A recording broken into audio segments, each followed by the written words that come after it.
Welcome in, everybody, to Wapsie Valley High School for tonight's JV Varsity Wrestling Triangular with Wapsie Valley hosting Union and Columbus Catholic. I want to thank everyone for tuning in tonight, especially through our short audio technical difficulties. But we are back and underway here. We are in our 126-pound match.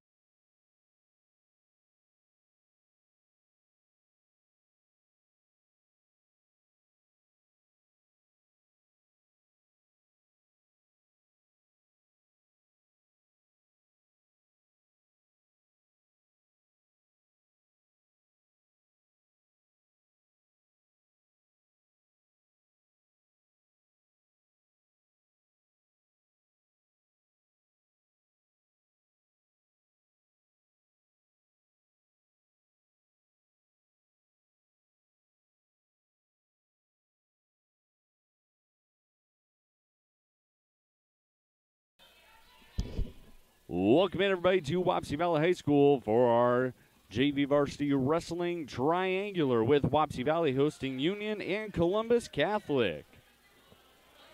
Thank you, everyone, for tuning in tonight and sticking with us through a few technical difficulties here as we are dealing with some audio and video issues that weren't matching up. But we are here with you now. I am joined on the broadcast tonight by my partner, the brains of this operation, our wrestling knowledge, Zach Bavers.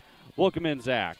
Yeah, I'm glad to be here. It's round two. We had this last week, and it went awesome. Had fireworks all night with Wapsie, Denver, and Owine, and I'm ready to get going tonight.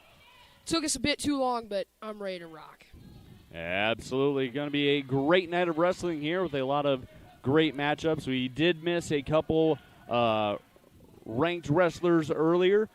Zach, you want to give us a rundown of some of the matches that have happened so far that our viewers may have missed out on? So, at the beginning, we started at 182 tonight with a series of forfeits and just a lot of open matches. So, Cannon Yeager got a fall over Hunter Anderson, which put the Wapsie Valley Warriors up 6-0. Then Jake Shore, Keegan Brown, and Andrew Mathias all received forfeits. Caden Malinsky got a tough, gutsy win over Caden Jones of Union, 3-1. And then Union had two falls back-to-back with Braden Bonesack and Jace Heedman, which made the score 27-12. And then Dawson Schmidt with a fall over Mays Weber, and then Easton Carroll received a forfeit. So our current score is 39-12 Warriors. And out on the mat now we have Wapsie Valley's Keenan Decker. He is taking on Union's Keegan Ellsworth. Decker scoring first on the takedown. Ellsworth there on the reversal, tying the match up 2-2 with just 15 seconds left in the first period. Looks like Ellsworth looking for an armbar here. Decker's got short time if he can fight it off. Survive to see another period. Looks like he will. So as we go into the second period, it is tied 2-2. With Wapsie Valley's choice, Decker will defer, and Ellsworth will choose to go bottom.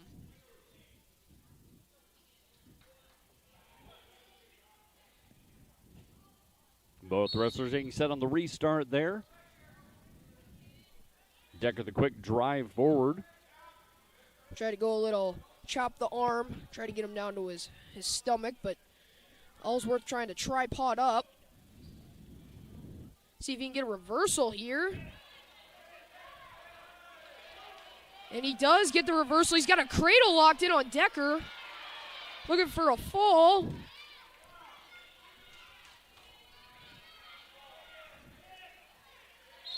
And there's the fall for Keegan Ellsworth, which will make our score 39-18 Warriors. That fall coming with 1 minute, 28 seconds left in the second period.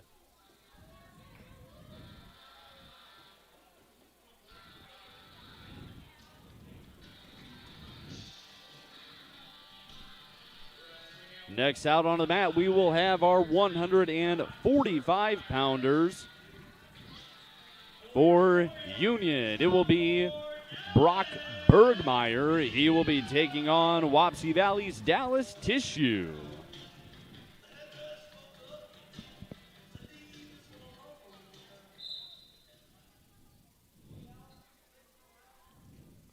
we'll take you down mat side for the start of this match. Tissue trying it on the single leg, gets throw, and an early 2 for Tissue. Gets a half locked in right away. Looking for a quick fall here. He's got him flat, and there's the fall for Dallas Tissue in 20 seconds. A quick fall for Dallas Tissue gets the Warriors another win on the board.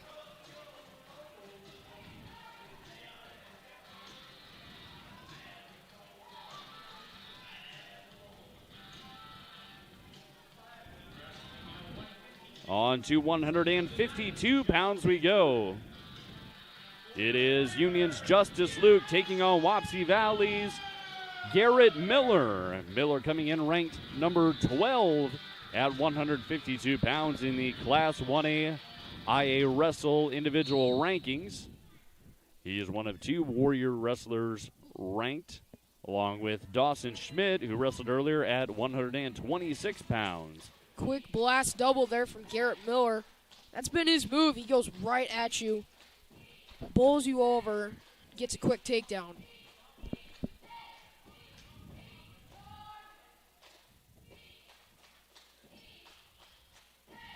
Garrett looking for that claw ride.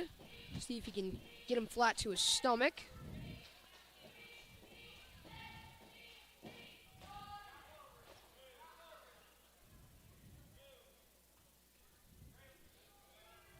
Miller trying to work in, lock up a cradle, but Bergmeyer fighting hard against it.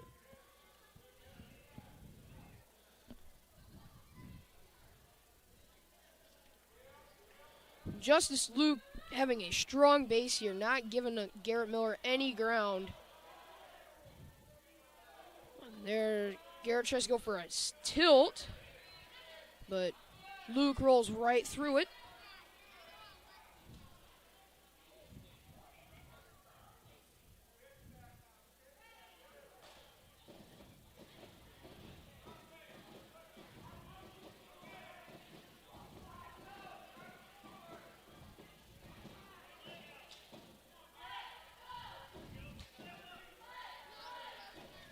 Less than 30 seconds to go in this first period of our 152-pound match between Garrett Miller and Justice Luke. Miller with the 2-0 lead. Miller with a great ride on top for most of the period so far.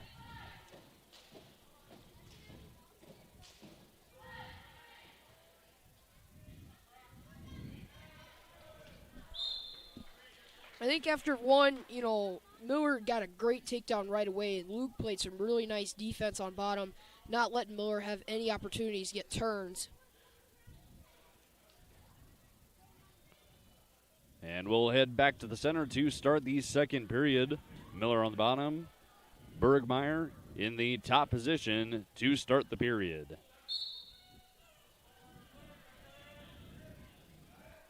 Miller on the stand-up trying to break the hands. He does get out and get the escape, extending his lead to 3-0. Now here's where Miller is really good at, on his feet. See if he tries to go for another blast double, which he does. And gets the takedown.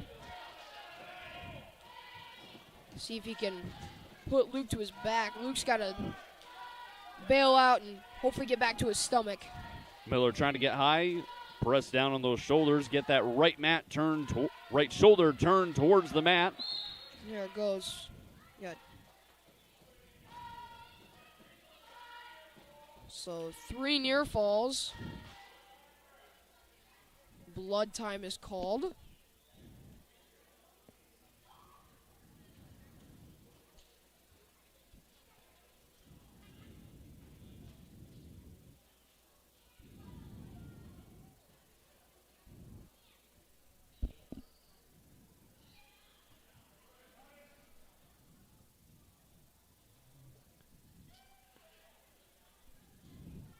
As we wait here for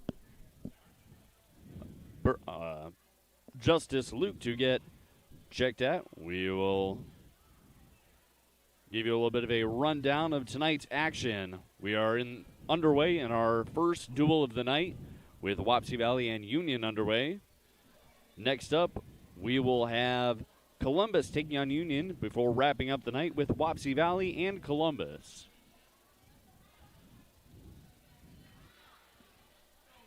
So we'll get back to action here.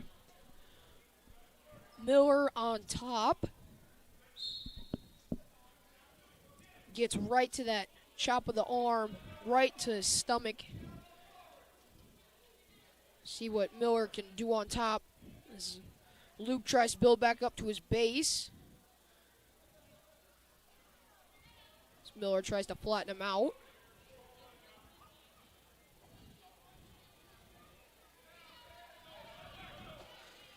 Luke tries to go with a hip out, but Miller gets right back in. He's got a chicken wing, or an arm bar, in.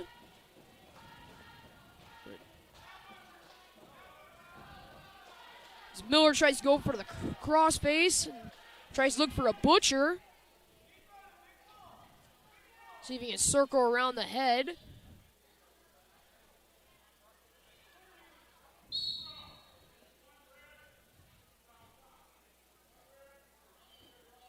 Looks like they're going to call a penalty point. Miller catching Luke in the face. Trying to make sure that Miller's forearm doesn't hit anything up in the facial area. Just trying to keep these wrestlers safe. I think it's fair to say there's enough blood time in wrestling without a broken nose thrown in there. Yeah, definitely.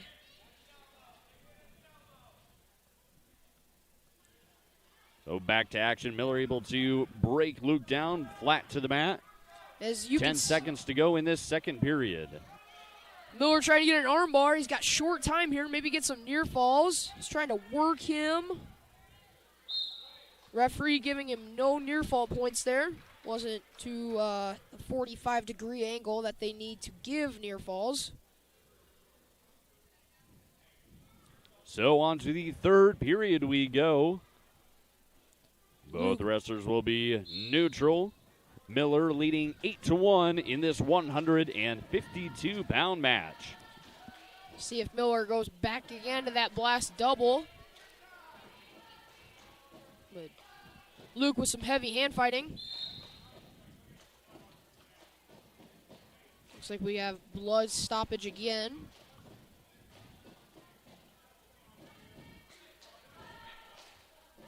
Take this moment to thank our athletic trainer, Erin Johnson from Rock Valley Physical Therapy, and her helper tonight, Kate Reese, doing their best to get these wrestlers cleaned up in blood times, help them out in injuries, and just all the great work that she does and Rock Valley Physical Therapy do for us. I think the key to these blast doubles that Garrett's been so successful on is the level change. You start high, go right down low, just like that. Doesn't give your opponent time to think, and you just go right after it. Blast right through.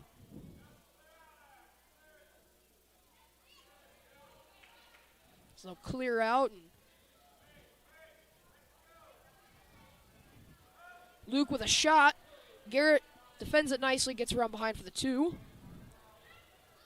He's got the major. Has a score of 10-1.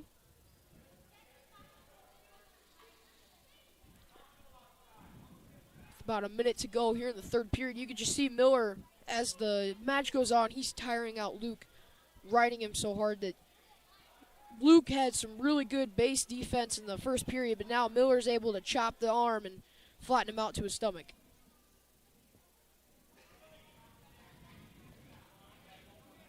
There's 40 seconds to go in this 152-pound match. Garrett Miller out to the 10-1 lead over Justice Luke. Knows that coaches talk a lot about getting bonus points and how big that can be in the dual scores. Yeah, I think Miller right here, he's got the 10-1 lead, be a major decision, but he's going to be working, trying to get a few more back points, maybe reach tech fall, but really trying to look for that pin. Yeah, you always want to look for that fall, and there it is. He had it right there, but Luke gets off his back. But bonus points are key in these duels because you want to put as many points on the board as you can, because you never know what could happen towards the end of a duel. So if you can get bonus points early, it'll set up really well in the long run. So with a 12-1 victory, Garrett Miller adds 4 more to the Warriors score. Wapsie Valley now leading this duel 49-18 as we head to 160 pounds, where we will see Chase Ackerman for Wapsie Valley make his varsity debut on the year. Ackerman last year a 170-pound wrestler, now cutting to 160 pounds. His opponent is Wyatt Walker of Union.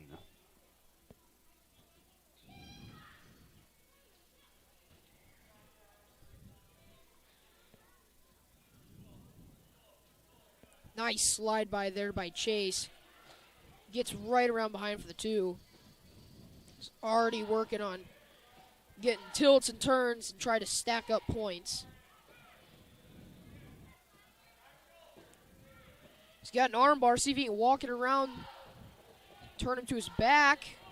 He does. Gets the hips on that shoulder, tries to drive it a little forward. He's got the near fall counting. He's got to keep him straight to his back. And a pin for Chase Ackerman, coming in 41 seconds, and the first varsity win of the year for Chase Ackerman.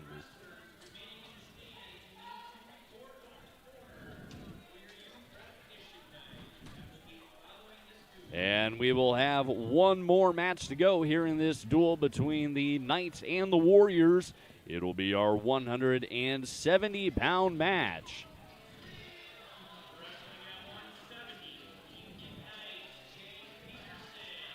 Jay Peterson for Union will be out there taking on Wapsie Valley's Drew Lansing.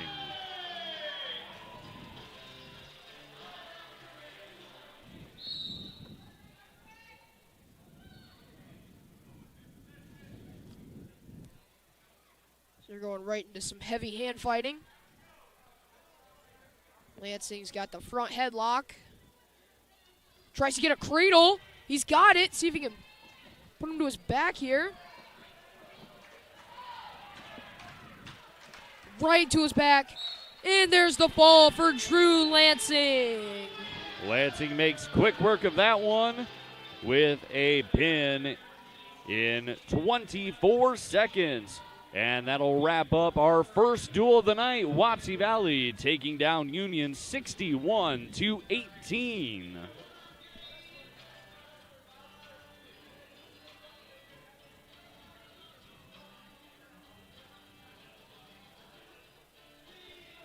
All right, Zach, what did you see from the Warriors in that duel there tonight? I think the Warriors, they were really aggressive, as always. They're going right after you. They worked these Union wrestlers down to where, as in the second and third period, it was easier for them to get turns, back points, that stuff. I think bonus points were key for them, even though it wasn't really too close.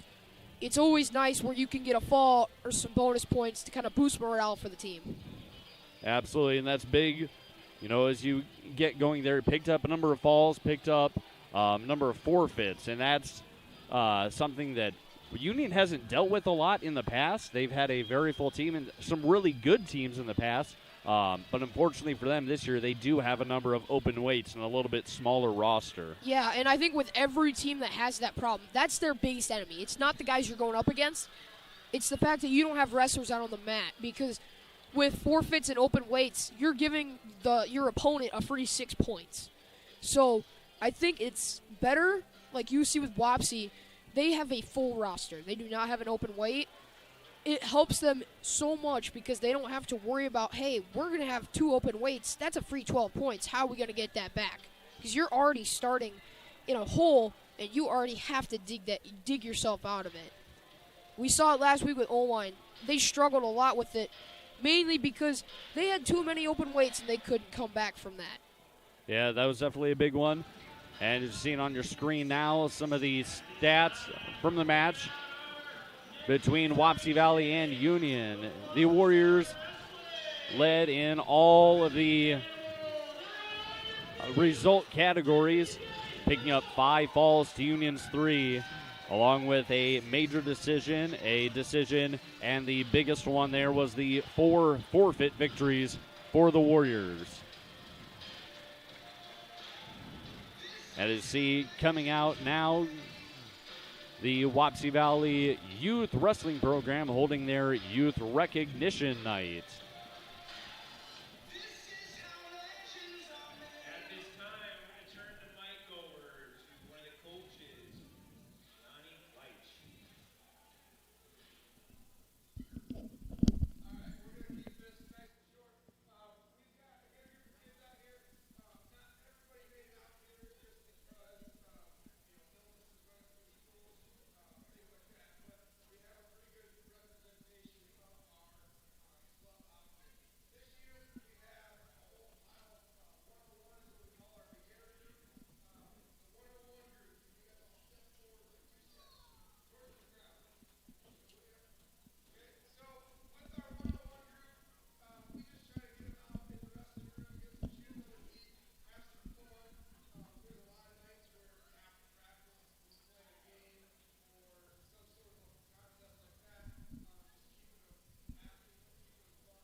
And that was our Wapsie Valley Youth Wrestling Recognition Night. A lot of great young wrestlers, a lot of numbers there in the Youth Warrior Wrestling program. Give a shout out to their coaches, including Johnny Kleitch, Danny Adams, Dustin Destival, Rhino Cox, and so many more guys that dedicate their time and give back and help these young wrestlers grow.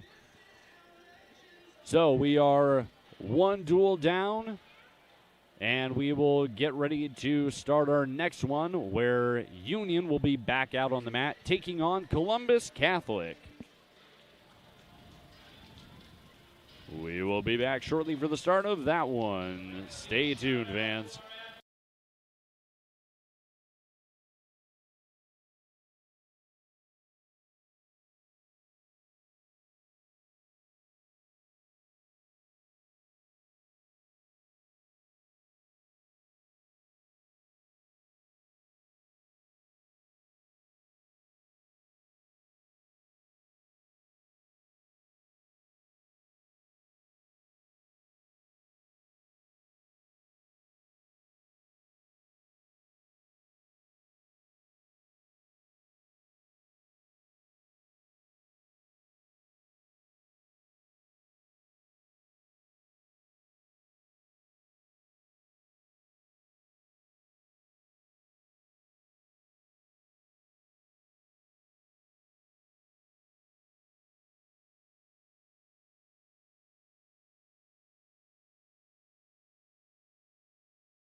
And we are underway in our second duel of the night between Union and Columbus Catholic. The Sailors will start receiving a forfeit win, as Carson Hartz gets the forfeit win at 195 pounds for the Sailors.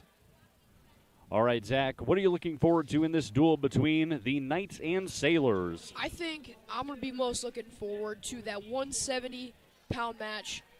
Maximus Pagana versus Jay Peterson. Maximus Pagana coming off another state championship season. He's been looking really good. I'm excited to see what he brings to the table tonight against Union and Wapsie eventually later. Yeah, definitely should be some good matches, some high-rated wrestlers in this duel.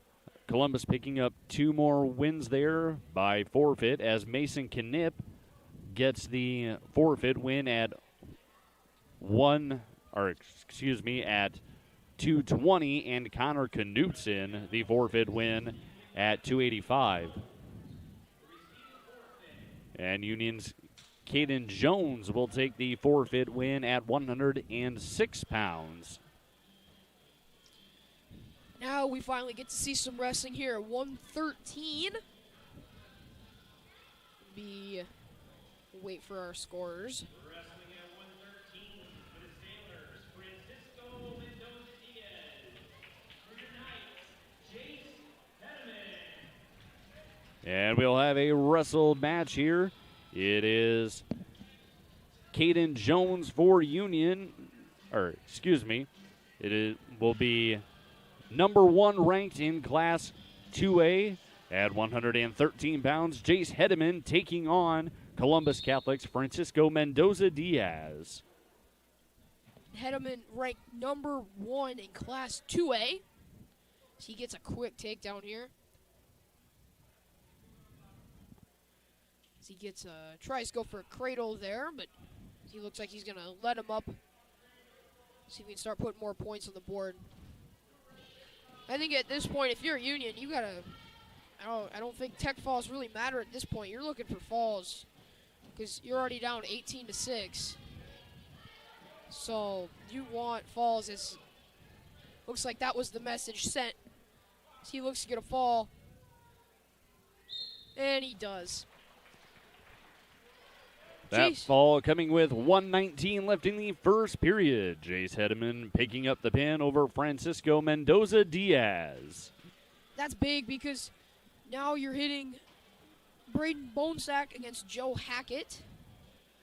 Or I guess they are not going to send him out. Oh, I guess they are. Sometimes a little bit of confusion between the wrestlers and the coaches and the officials, just as far as who's sending out there, and just the kids' confusion of when they're wrestling and when they're not. Yeah, I mean it's a lot. It's a lot to go through for a wrestler's head, because you're thinking about your match. You got to be prepared for your match, as well as you got to figure out when your time is up to go in. So, and now Union's right back in this duel. So I think for Bonesack, you need to get a fall to tie this thing up. So he gets a quick takedown here.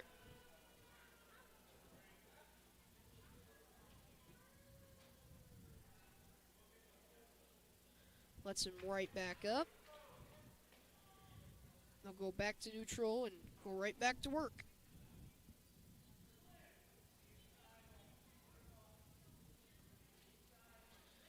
Nice head snap there by Bonesack, and gets right around behind for 2.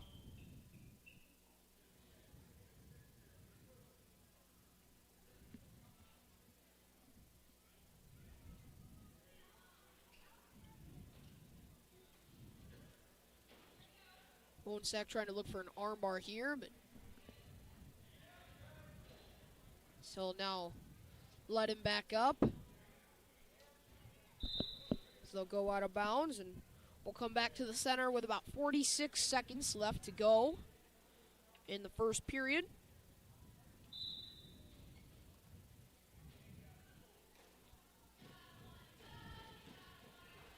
Tries to go for a slide by there, but Hackett with some nice defense. Bonesack reaches for the single, gets around behind for the 2.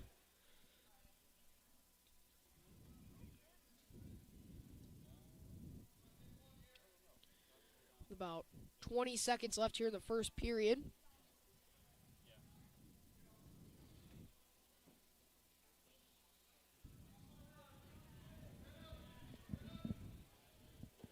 Bonesack trying to look for some near falls before the period ends. But looks like that won't happen, as we will go to the second period. Our score is 6-2, Union.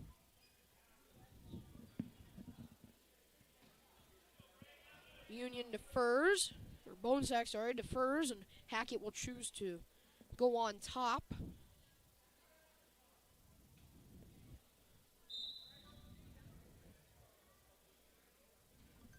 If you're Hackett, you have to keep him down here. Try to get some near falls.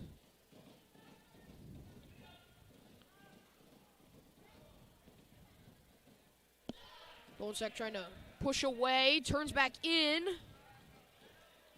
to Hackett, but try to get a leg whizzer in, and Bonesack throws him right to his back.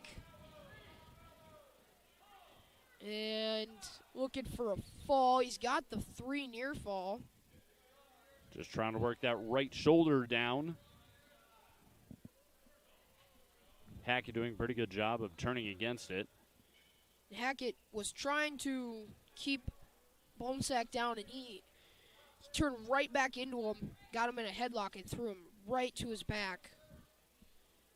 Hackett is doing a really good job of trying to defend it, but see if... And there's the fall for Braden Bonesack.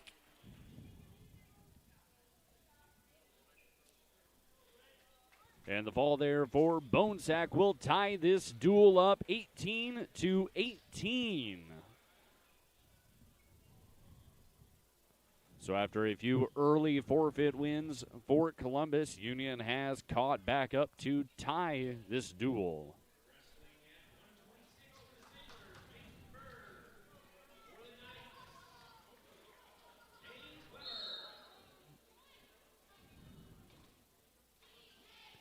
Be Mason Burr out there for Columbus Catholic, taking on Mays Weber of Union at 126 pounds. Some heavy hand fighting there. Weber with a quick level change, trying to set up a shot. Burr there with a shot, but Weber turns it into a front headlock as they go back up to their feet. They'll clear out and restart.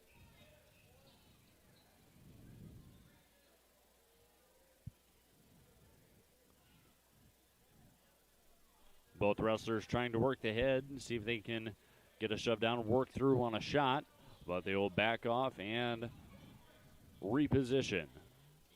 Head-hand position is key for wrestlers. You want to have that advantage because that creates shot opportunities to create points.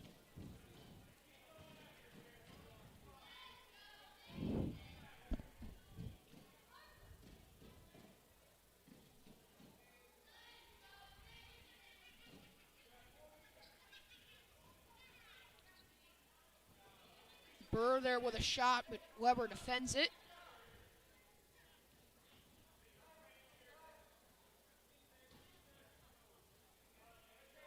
Nice snap down there by Burr.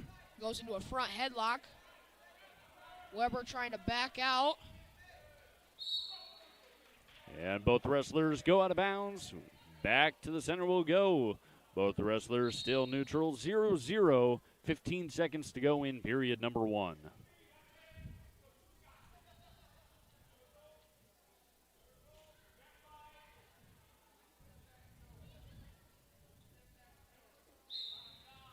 And Burr there in that first period was definitely on the offensive. Weber tried to turn defense into offense.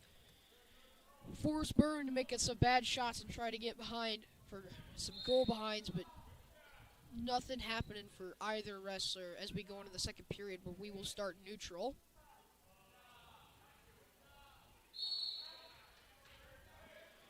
Weber just backing out of these shots by Burr. See if he does it again, they might call stalling.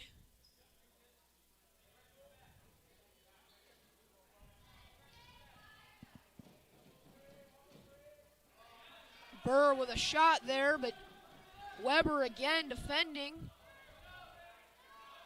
So now they got a whizzer. As Burr clears it out, gets behind for the 2. About a minute 20 left to go in the second period.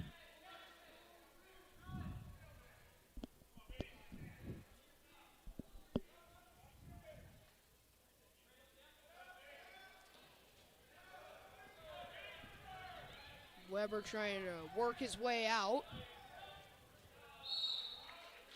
Burr with a nice mat bring down. Brought Weber right back down to the mat.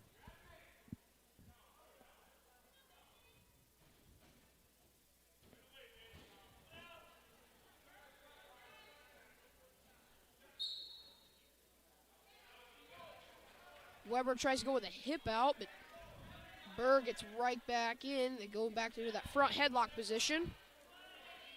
Burr trying to go for a whip over. Going to credit Weber. See, did he? He did, but initially was crediting Weber with the escape, but decided against it. Burr still has position. About 25 seconds left in the second period.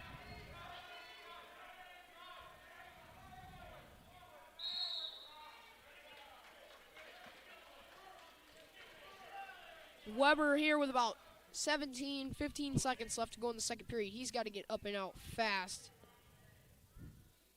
Try to give him some sort of leverage going into the third. Burr trying to work that right leg as he gets around. And still keeping that top position. And they'll ride out the second period. Heading to the third, it's Mason Burr with a 2-0 lead over Mays Weber.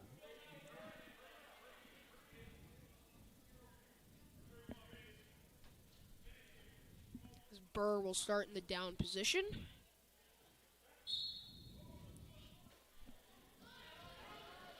He gave up a reversal there. Burr gets the reversal, and that's big for Burr to try to win this match. Weber needs to get out.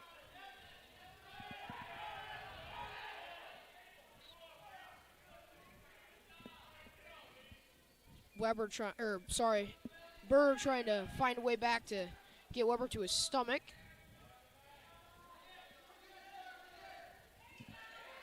Gets him flipped over, but no back points awarded.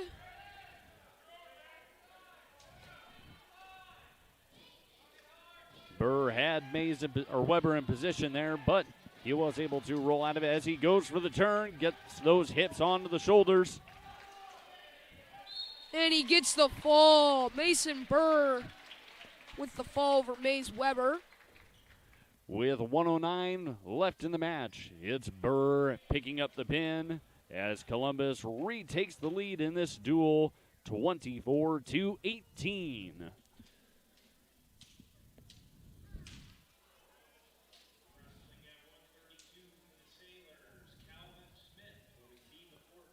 Calvin Smith will take the forfeit win for Columbus at 132 pounds.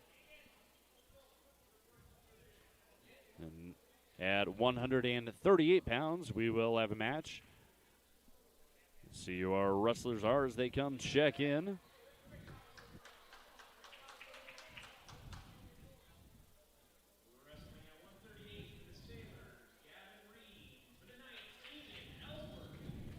It'll be Columbus's Gavin Reed taking on Union's Keegan Ellsworth. Gavin Reed being ranked 4th in Class 1A.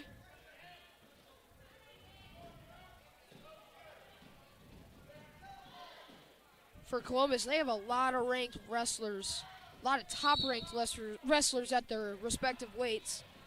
4 ranked guys, and all of them are in the top 10, with the lowest being at 220, Mason Knipp being ranked 7th.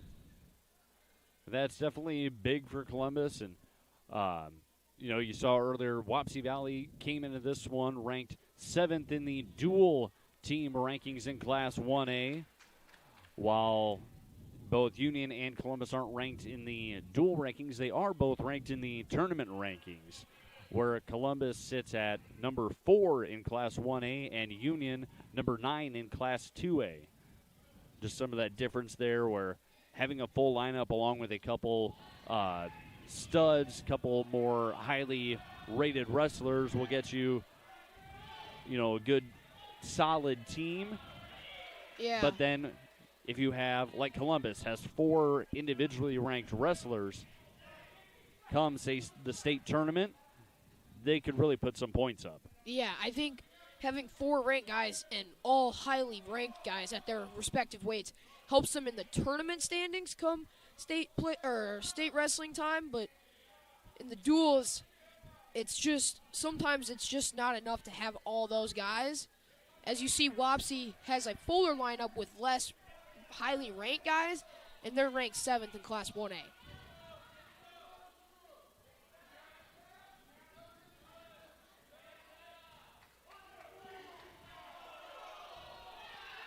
And they'll credit Reed with the takedown there. Goes up 4-1 in this match. It's the mat return. I think that Union coaches did not like the takedown that was awarded there. I think they felt it was a little bit too early, but eventually Reed brought him back down to the mat, which gave him the 2. On to the second period we'll go. Reed in the bottom position. Ellsworth taking the top, getting set to restart here in the second.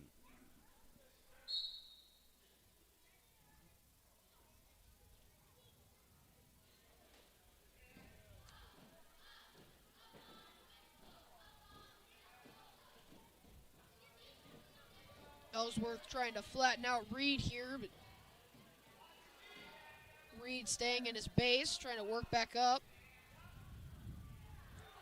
So Ellsworth tries to go with a cross face to his back, but no back points awarded.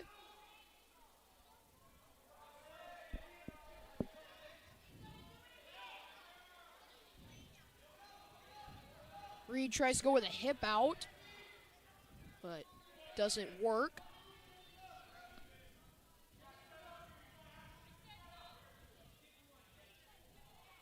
Now, looks like he's trying to just let him up. They will give him the escape, which will increase his lead to 4-1.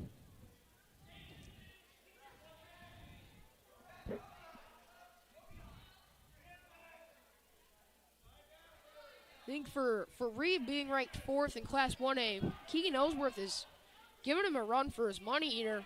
As Ellsworth tries to work a go behind here. Tries to flip him, but doesn't work. See if he's just going to go behind for the 2. Reed's holding on to his leg.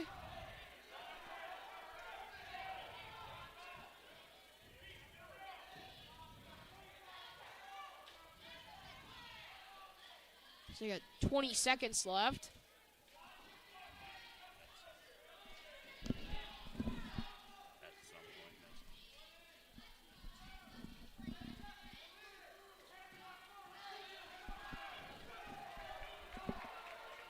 No takedown awarded here. As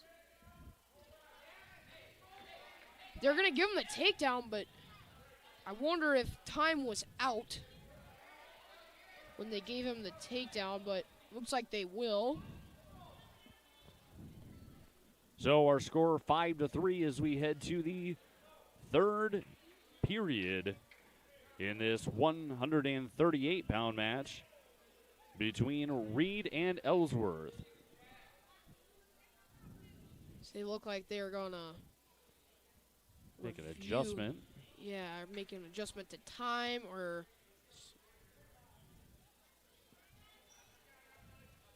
I don't know. Oh, they're saying that Reed scored there on the takedown.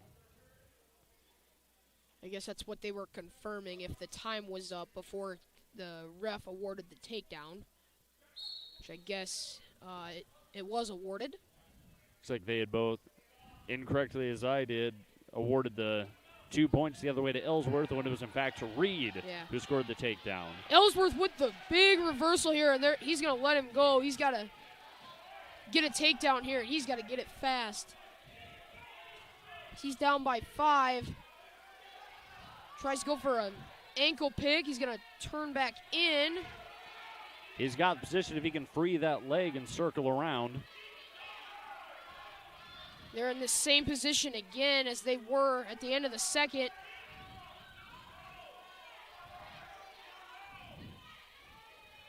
It's like Ellsworth trying to go straight, was trying to go straight for the turn there. But Reed has a solid lock on that left leg of Ellsworth. They're going to call potentially dangerous. I thought it was a stalemate. They're going to go back to neutral.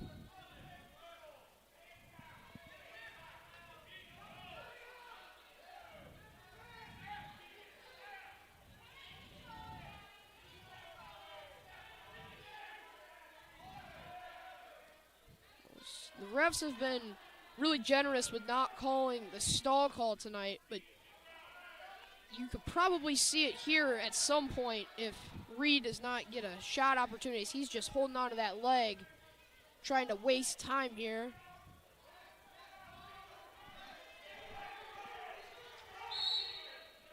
So they're call a stalemate. Ellsworth was still working there. I'm surprised they called it a stalemate, but we'll restart here. Ellsworth goes right into a shot, but Ellsworth trying to work on that shot there. They're going to call him out of bounds. 20 seconds left.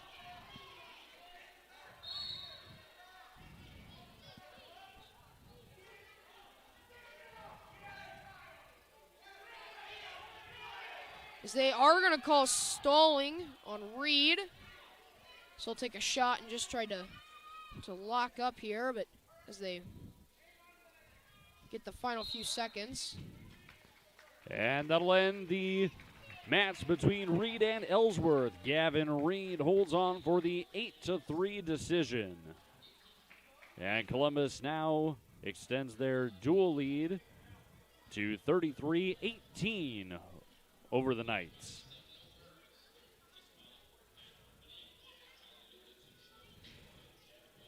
I will say, towards the end of that match, Reed was just playing some really good defense, letting Ellsworth take shots, defending them, and just getting in, wasting time.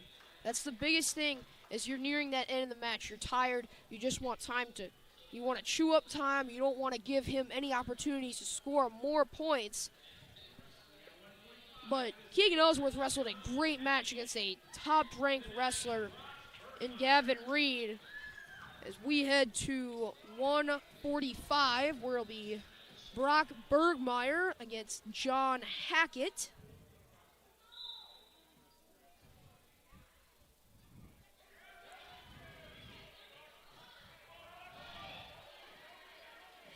Hackett looks like he's got a cradle.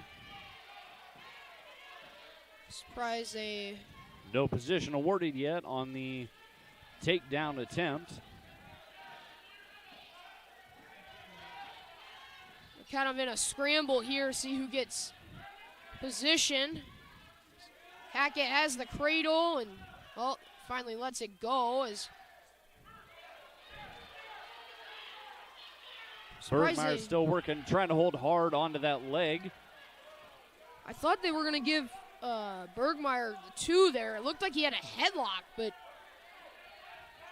no points awarded as they continue this scramble here.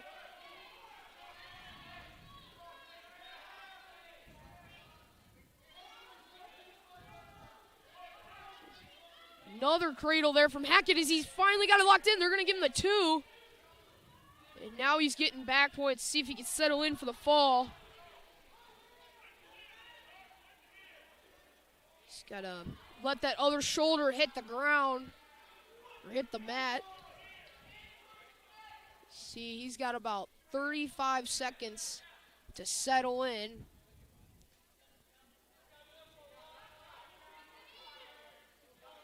Not much movement there from Bergmeyer, but that left shoulder just popped off the mat.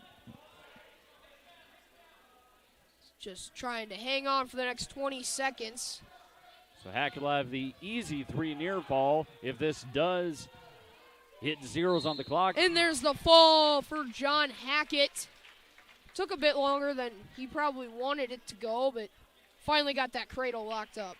49 seconds it took there for Hackett to get the pin, but he gets it over Brock Bergmeyer. And now Columbus leading 39-18 in the duel. 152 pounds up next on the docket.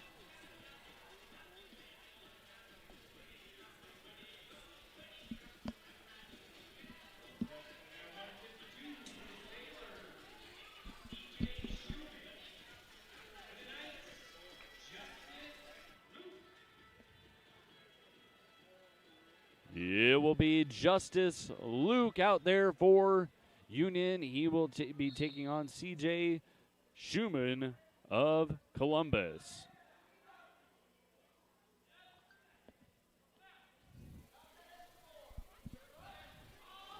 Nice throw. Nice throw there from Schumann. Right to his back. That is tight. He gets the ball right away. A quick throw and fall for CJ Schumann. A fast pin of Justice Luke. Adds 6 more to the board for the Sailors.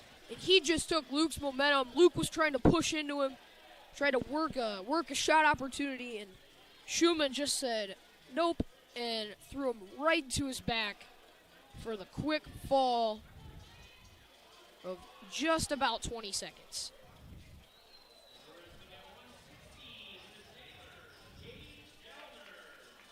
Gabe Gelner will take to the bat. For Columbus, his opponent will be Wyatt Walker of Union.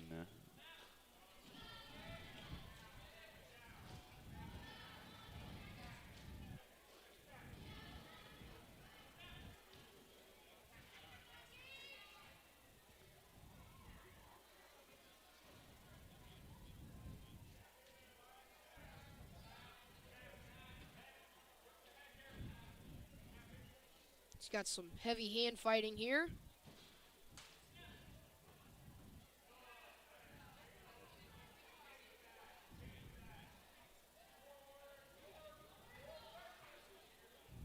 And including this match, just 3 to go in this duel between the Knights and Sailors. So Columbus will take the duel win here.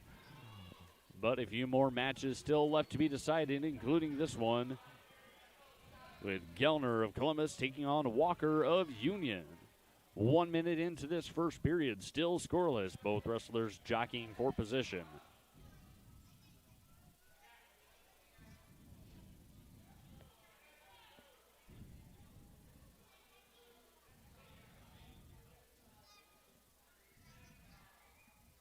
Walker trying to pull that hand in of Gellner, set himself up for a shot.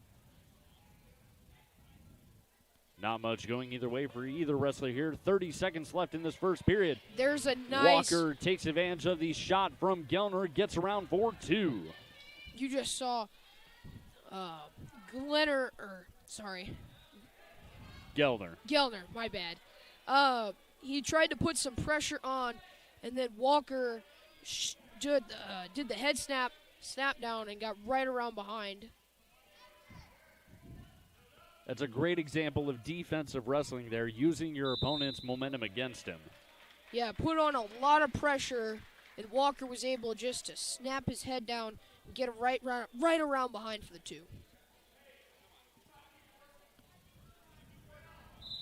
So we'll start neutral.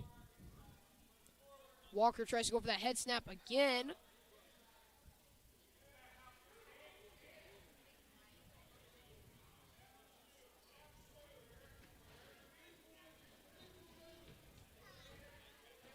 Both of these wrestlers putting on a lot of pressure, a lot of forward pressure.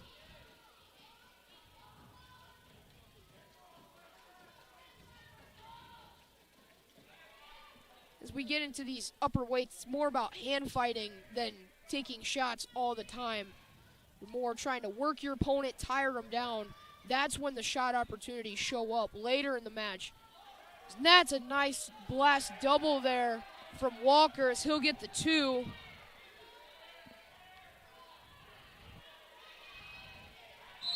Gets a half Nelson in and gets the fall. The fall coming in 54 seconds for Wyatt Walker of Union.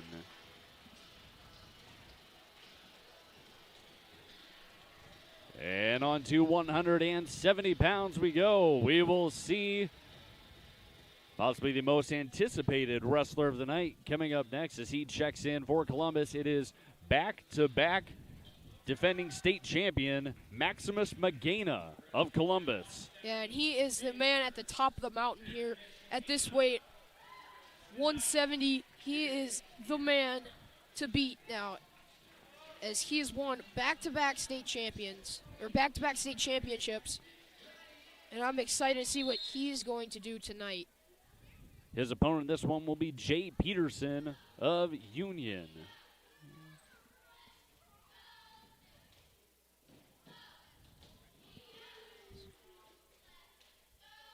Magana works right around behind for the 2 on the snap down. As he looks in for a cradle. See if he can run this over. Gets the cradle, he's got to settle in.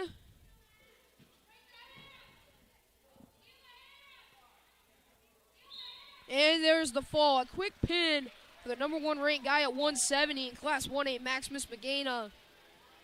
That pin coming in 40 seconds for Magana, upping the Sailors' lead to 51-24 on Union. And just one match to go here.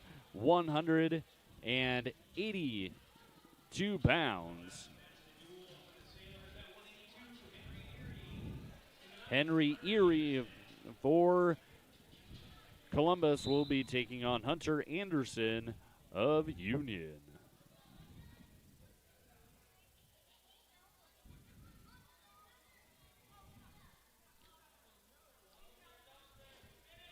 There's a nice shot there by Erie as he gets right around behind, right down to the mat for 2.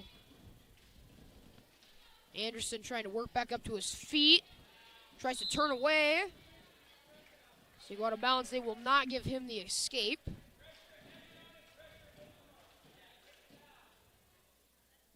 See if Erie can break him down to a stomach here.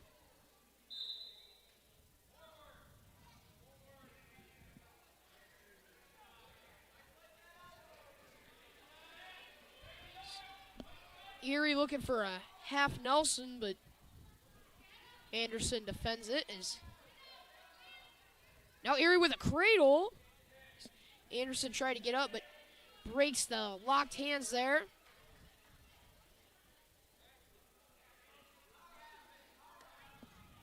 Erie working on top, trying to stuff the head, get that shoulder turned. Had him for a second, but Anderson fights back against it. Yeah, and Erie had a really good half Nelson there, but I guess just let it go. See. Anderson tried to work back up to his feet. Nice mat return there from Erie. Picks him right back up and right back down. And he goes for the crossface, trying to work on that half Nelson again. And there he goes. He's got it now, but Anderson rolls right through it. He'll get 2 on the near fall. Now a 4-0 lead for Erie. So he goes, stuffs the head, working on that half again, getting the turn. See if Anderson can work out, but there's the fall with about 20 seconds left to go in the first period. And a fall there for Henry Erie. And that'll do it for this duel, where Columbus Catholic comes out on top, 57-24 on Union. All right, Zach, second duel of the night is in, with Columbus getting the win. What did you see in that duel there? I think for Union, they fought their way back in early, but as we got into those upper weights, Columbus really took advantage and just started stacking up points against this Union squad. And Union was single-handed right coming into the night. They didn't have a lot of wrestlers. They found some ways to plug the holes, but overall, just not enough guys to mount back a comeback from 4 open weights. And then for Columbus, I think they wrestled a great duel, very aggressive all the time, looking for bonus points, extra points, trying to find ways to turn these Union wrestlers over. They did a great job. It shows in the score, the final score, that Columbus was on their A game. Yeah, absolutely. You know, and you expect that from a team that has those 4 ranked wrestlers in Magana, Reed, Knipp, and who's the other one I'm forgetting there? Hartz, Carson Hartz. And 2 of those guys there, you know, they didn't get out there and get to wrestle. They picked up forfeit wins. Yeah. But the 2 that did go out there definitely made the most of it. Yeah, and I think especially good job to Keegan Ellsworth. He gave Gavin Reed a run for his money, and that score, even though it was 8-3, match was tight pretty much the entire way. Going into the third period, Reed just kind of chewing away time, letting time run down, and Ellsworth just couldn't get the finish on the shots that he needed to finish on to mount that comeback and get points to try to put up against Gavin Reed. All right, so you're seeing on your screen now in our second duel of the night, it was, in fact, Columbus Catholic taking down Union 57-24, where the Sailors picked up 5 falls to the Knights 3 and 1 decision. But then the difference down there, the 4 forfeits for Columbus to Union's 1. And Zach, you want to take us back through the matches as they happened? So we started at 195 for this duel, and there were 3 straight forfeits for the Sailors, with Carson Hartz, Mason Knipp, and Connor Knutson all getting forfeits. Then, as we turn back over to 106, Union's Caden Jones received a forfeit. Then at 113, Jason Hedman over Francisco Mendoza Diaz in a fall of 42 seconds. Braden Bonesack of Union over Joe Hackett of Columbus in a fall of 3 minutes, and that tied up the meet. And then Mason Burr of Columbus over Mays Weber of Union in a fall of 4 minutes and 52 seconds. Calvin Smith at 132 received a forfeit, and then Gavin Reed over Keegan Ellsworth of Union in a decision of 8-3. Jonathan Hackett over Brock Bergmeyer in a fall of 1 minute and 50 seconds. CJ Schumann over Justice Luke in a fall of 19 seconds. Wyatt Walker over Gage Glenler in a fall of 2 minutes and 54 seconds. And Maximus Magana at 170 over Jay Peterson in a fall of 40 seconds. And to finish off the duel, Henry Erie over Hunter Anderson in a fall of 1 minute and 40 seconds. And that was the recap of the duel between the Knights and Sailors. And once again, it was the Sailors coming out on top. So we will have one more duel to go tonight. It will be the host Warriors, ranked 7th in Class 1A in the dual team rankings, taking on the Sailors from Columbus Catholic, ranked number 4 in the tournament team rankings. Should definitely be a good matchup, a good duel here. We'll see how this plays out between the Warriors and Sailors. Zach, what are you looking forward to in this one now that you've seen both teams out on the mat once tonight? Well, we've seen Wapsie Valley and Columbus both be really aggressive, so I'm wondering to see who's going to be the aggressor of this third duel. And I'm most looking forward to, I would have to say, that 170 match. I want to see if Drew Lansing can hold his own against Maximus Magana. And I want to see if these 4 ranked guys for Columbus are able to pull off the upset and maybe upset number 7th ranked Wapsie Valley. Yes, definitely a good one. Stay tuned, folks. We'll be back in not too long as the Warriors and Sailors take to the mat.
right, here we go, everybody.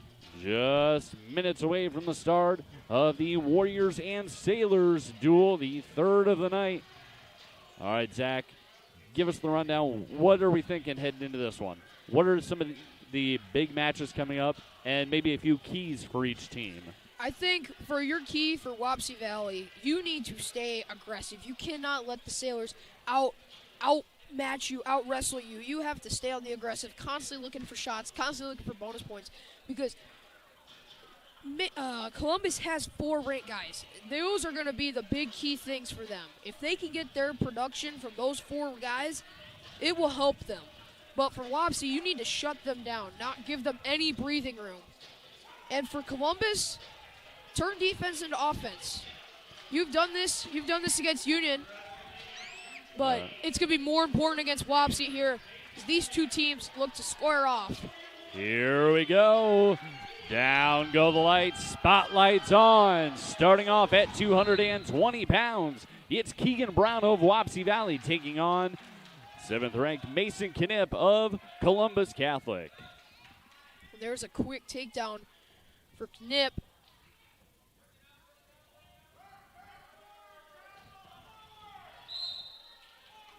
They work to the edge, go out of bounds. Knipp at the 2-0 lead on Keegan Brown, heading back to center.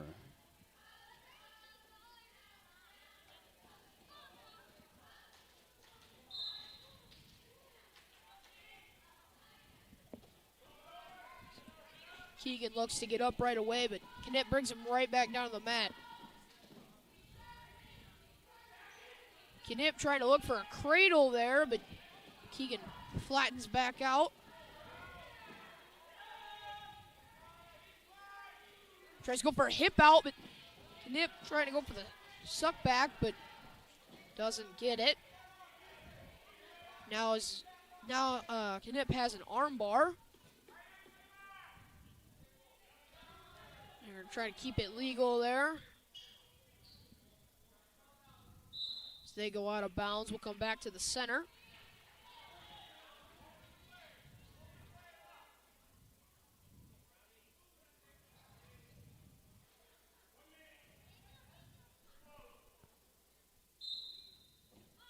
One minute to go in period number 1. Mason Knipp, the 2-0 lead on Keegan Brown as they battle here at 220 pounds.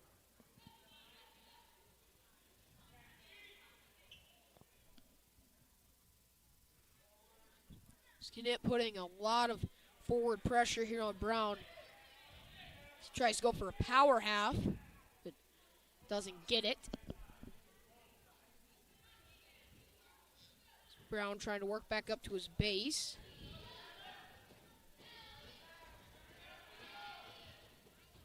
Knipp's got an arm bar. He's going to try to work it around. It loses it on the way. Got about 10 seconds here. See if Keegan can get up and out. Looks like Knipp will ride out the period. Brown tries to stand up, and he won't get the escape. Clock expires just before. So on to the second period we go. Keegan will choose bottom. For Keegan, you got to get up and out fast. He tries to do that, but Knipp brings him right back down.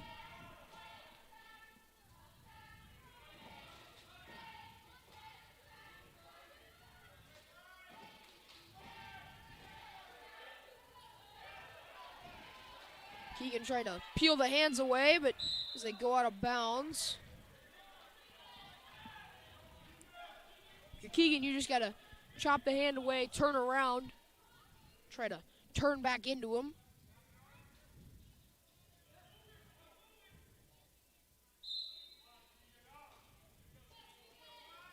Keegan tries to work his way up, but again, Knipp just not letting it happen. We had about 1:30 left to go in the second period.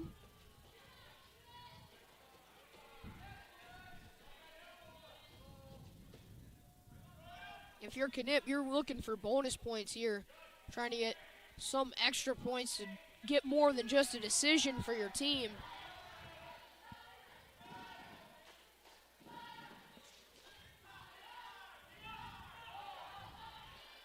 Keegan tries to go for a sit out there, but nice mat return there from Knipp. I'm a little surprised they actually didn't call Knipp for an illegal throw there without Yeah, because he did not let breaking the fall, a safe mat return. because he did not have any grab on him. He just kind of picked him up and let him go as Knipp tries to work for a half Nelson, and he gets the fall over Keegan Brown. In 3 minutes and 28 seconds, it's a fall for the Sailors' Mason Knipp, as Columbus takes the early 6-0 lead in the duel. And again, for Wapsie, if we go into heavyweight, we're going to see Derek Hilson back. We saw last week he got a big win in a big way over Cade Bonnet with a good fall. So he'll take on Connor Knutson.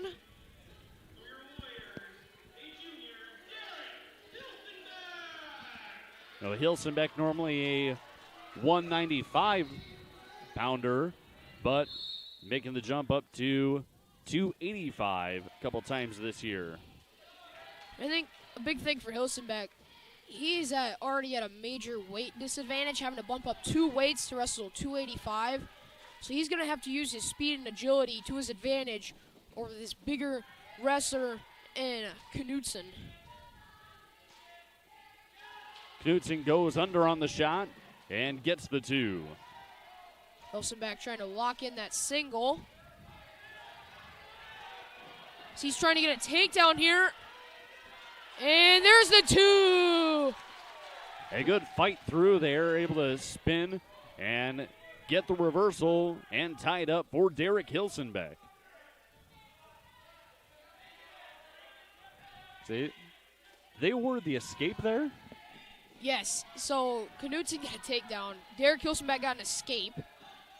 And then, like you said, he undercut that shot there.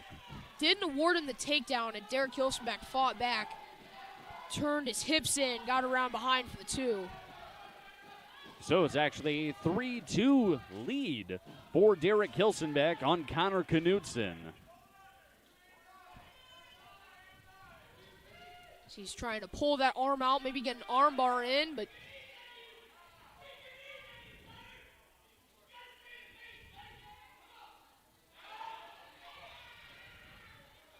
Hilsenbeck trying to work for a turn here, but Knutson not letting it happen. As we got under 20 seconds left here in the first period as they go out of bounds.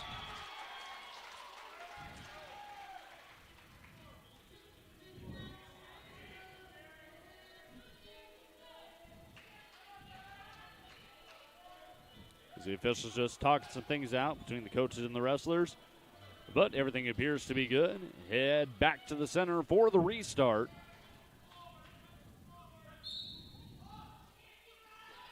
Hilsenbeck doing a really good job of keeping Knutson down here. He's got to keep him down. He can't let him up with short time. He's got to keep him down, and he will.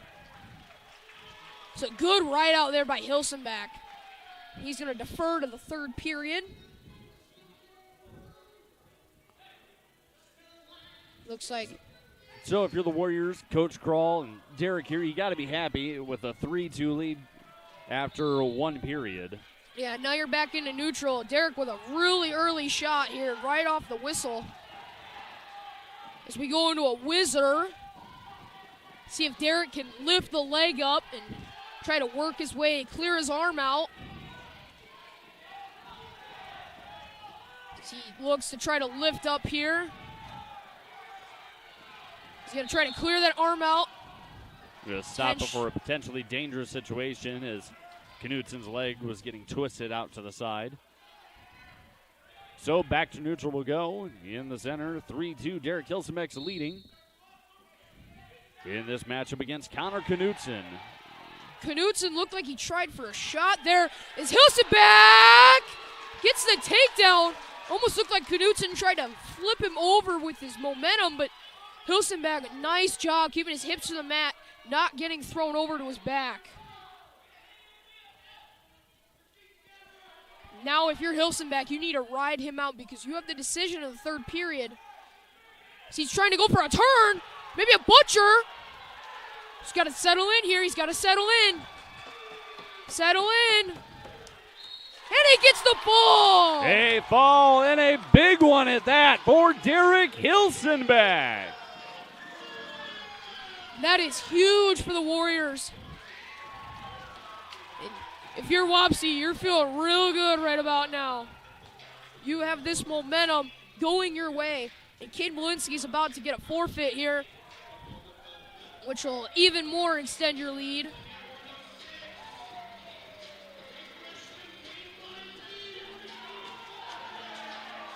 You'll see the replay there. Derek Hilsenbach, the big turn as he gets the pin over Connor Knudsen and ties this duel up back 6-6.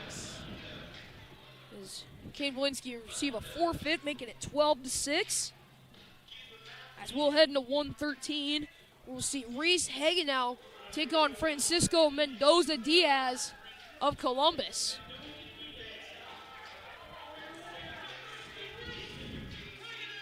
This crowd is into it.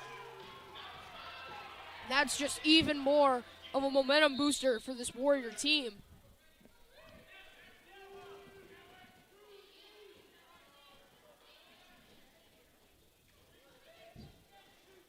For some fake shots and some level changes, going to some hand fighting. Reese tries to go for a slide by.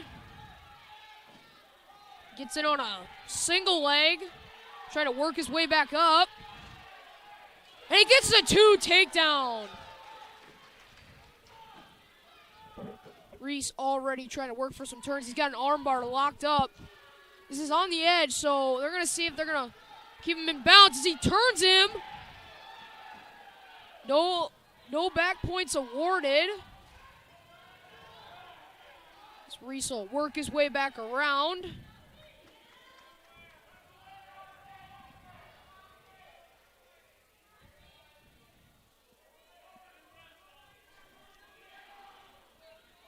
Reese again trying to work for that armbar here. Now he's got it. He's got a lot more room this time. He's trying to walk it around, see if he can turn him over to his back. Mendoza doing a really nice job of defending it.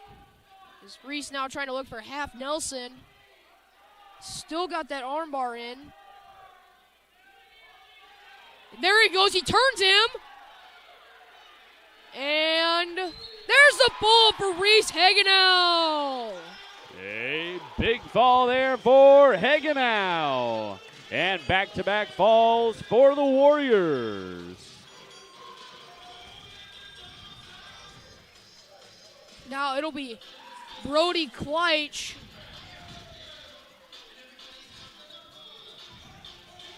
for the Warriors. As you see there on the screen, Hagenow worked around there, kept the pressure high, and the fall. And an 18-6 Warrior lead, heading to 120 pounds.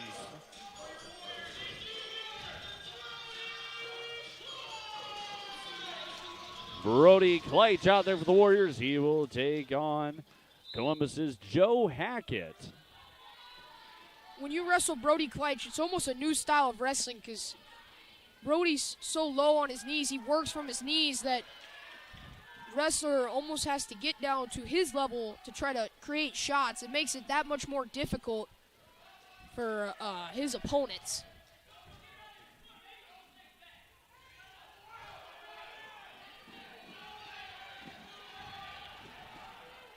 Kleitch in there trying to go for that left leg and get the lift, but Hackett fights against it. Potentially dangerous here.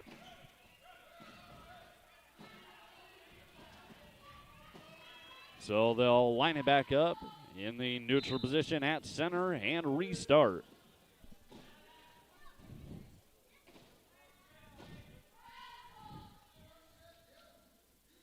Some hand fighting here.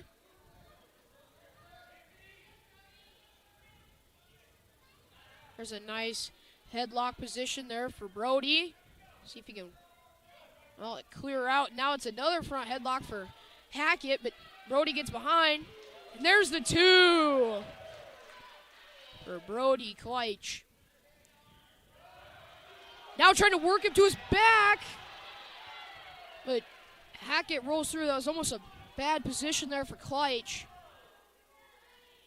Now he tries to go for that tilt. We got the 2 near falls, so he'll get 2 more points if he lets go of that tilt. He clears out, so 2 more points there for Brody Kleitsch.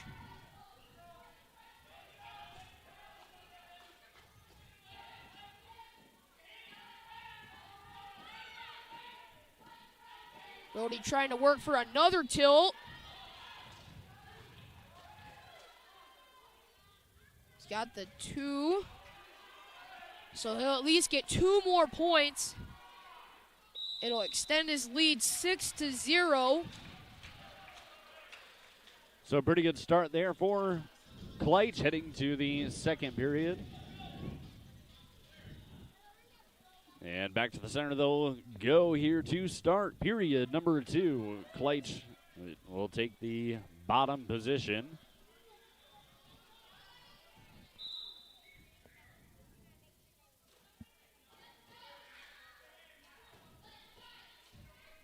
Hackett tries to go with the optional start, but gets right back in on top. See if Brody can get out here.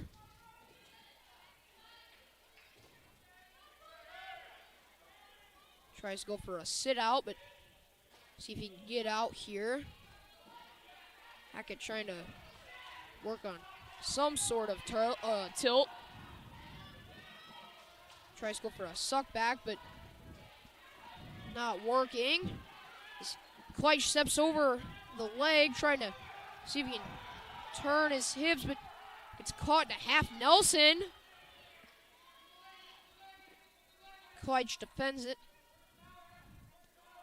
Now down to about a minute to go here in the second period.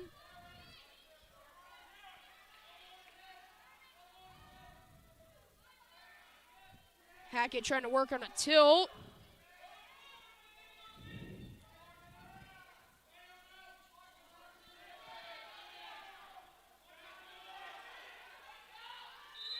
So they're going to give him potentially dangerous there. Or sorry, intentionally dangerous on Hackett, which will give 1 point to Kleitsch, extending his lead to 7-0.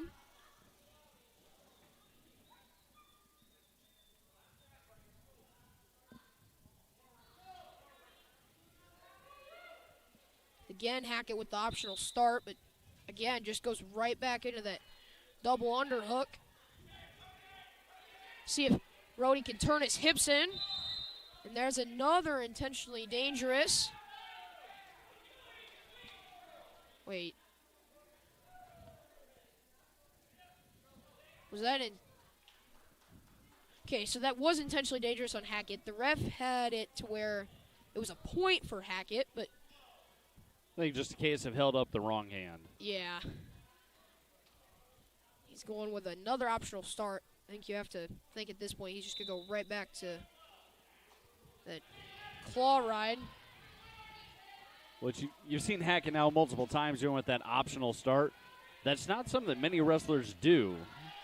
Yeah, it's not, but it can still work as Brody Kleitsch gets a reversal here. They most of the time do it to make the wrestler, as he tries to stand up off balance, and they'll go to that double under, try to suck him back, try to flip him right to their back. Get some back points, or even sometimes if they can cover it, a fall. So that'll end the second period. It'll be Kleitsch's choice, and he's going to choose top. So Brody, he has the major now. So from now on, I think you're just trying to work for maybe a tech fall or a pin at some point. just trying to work for even more bonus points than just a major. And back to the start here in the third period. Brody Kleitsch on a 10-0 lead Tried to go for that over tilt. Hackett. Sorry. Tried to go for that tilt again, but didn't get to that 45. Now he does. Got the near fall count going. He's got 2 points on the near fall. So gets 2 more. He can Still has the same hold, they're saying. And there he gets the 2 on the near fall. quite showing out his hands, trying to get the 2 points so he can go right back in as he gets another tilt here.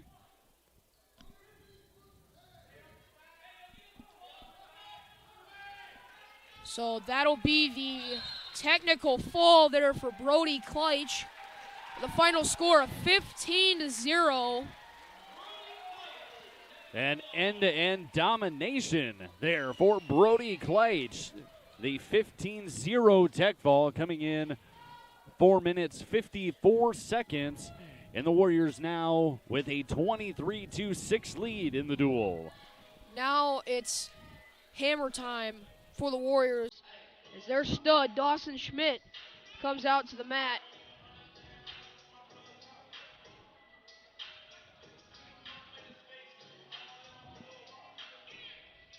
Looks like the Columbus head coach trying to clear some things up with the referee.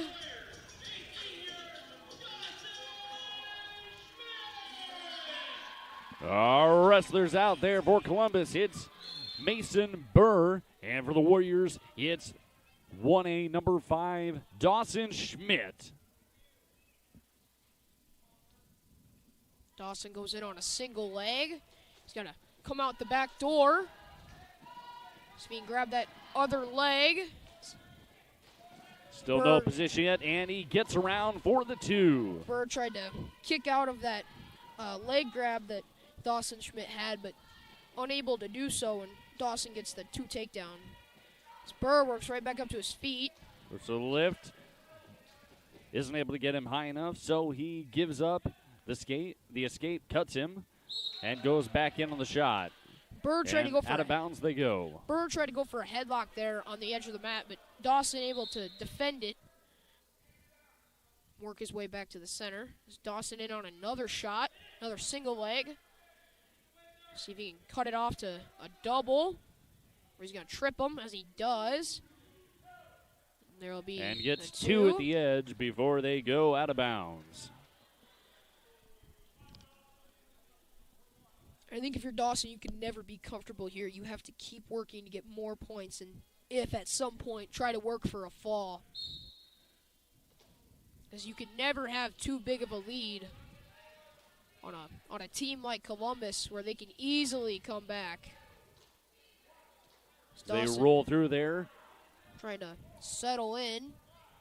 Trying to get the hips down. He's got that 3 near fall. He'll go back behind. To a 7-1 advantage for Schmidt.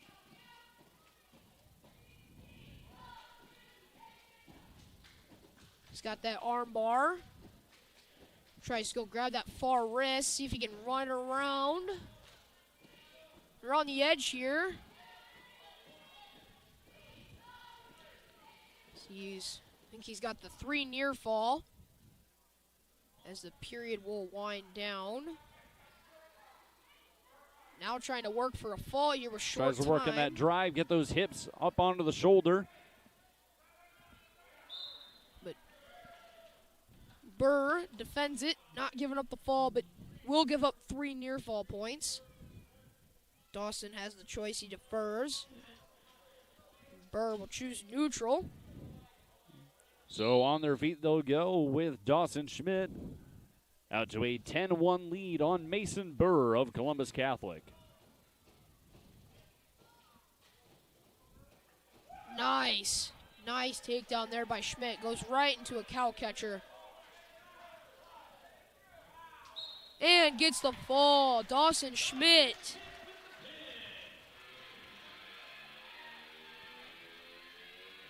And Schmidt does what he does best. Goes out there, gets a win, gets bonus points once again for the Warriors. And a 29-6 lead for Wapsie Valley as we move on to our 132-pound match.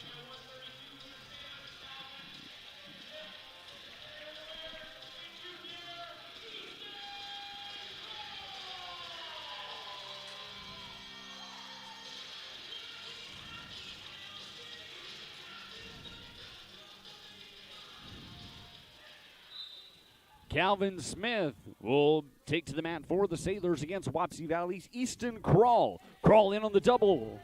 Takes the shot and gets the two. Really nice level change there by Crawl. Gets right into his legs, gets to a blast double, and takes him right down for the two.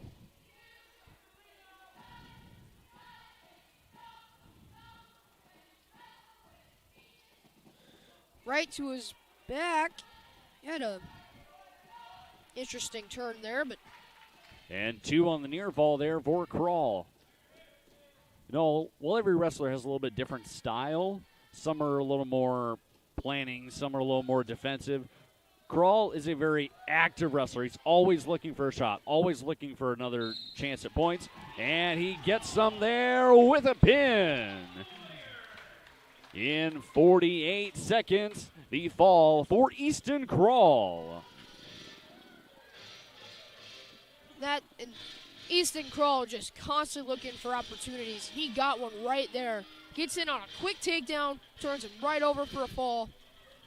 Ends the match right there. And on to 138 pounds will go. A big opportunity here. Gavin Reed, the fourth-ranked wrestler, will take on Wapsie Valley's Kanan Decker. We saw Keegan Ellsworth of Union give Gavin Reed a really good match, so I'm interested to see what Kanan Decker will be able to do against Gavin Reed.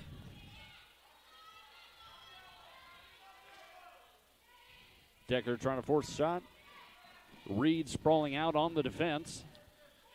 As we've seen tonight, Reed is a very defensive wrestler.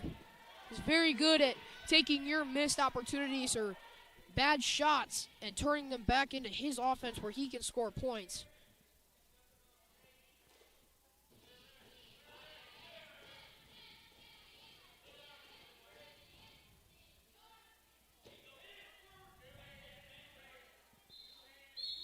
And they'll go out of bounds. Head back to the center, Decker and Reed. And it looks like they're going to give a takedown to Reed. I'm very surprised that they did do that because I'm pretty sure Decker was still on his feet as they went out of bounds. But I guess they are going to award him the two. The officials talking that one out with the wrestlers, explaining what the call was there. But either way, it's Gavin Reed with a 2-0 lead on Kanan Decker.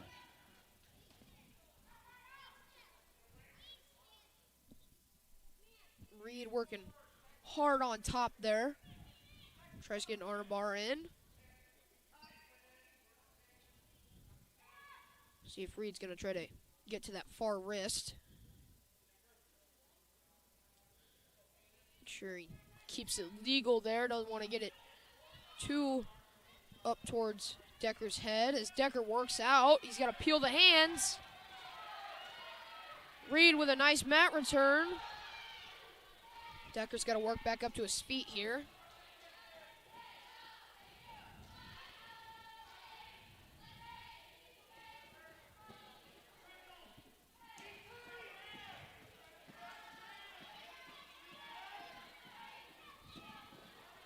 Decker trying to work his way out. Maybe get a reversal, and he does! Big reversal there for Kanan Decker with 15 seconds to go in the first period. Ties this match up at 2.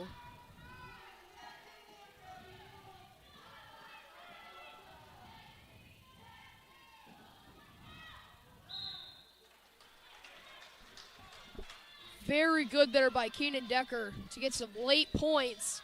As he gets the choice, we'll defer. Reed is going to choose bottom. If you're Decker, you got to keep him down here because you have the decision in the third. See if Decker can get some turns here. Work Reed down to his stomach.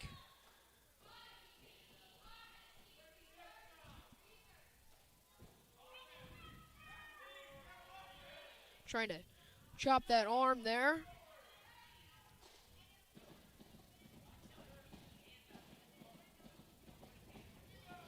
Trying to put some forward pressure there on Reed. Reed with a nice hip out. Decker continues to work around behind. Decker now trying to go for a cradle. It looks like he's got it locked. See if he can run it over. Working on the drive as he comes over the top. Reed fighting back.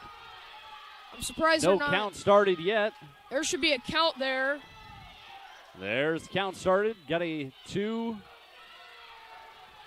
See if Decker can get the fall as he tries to settle in. He's got a lot of time. He's trying to get that right shoulder to the mat. Reed, you can see Reed trying to push out Decker's legs so he can't plant, push over. He's got about 30 seconds left to get something in. As Decker tries to keep driving forward, get some forward pressure with that left leg.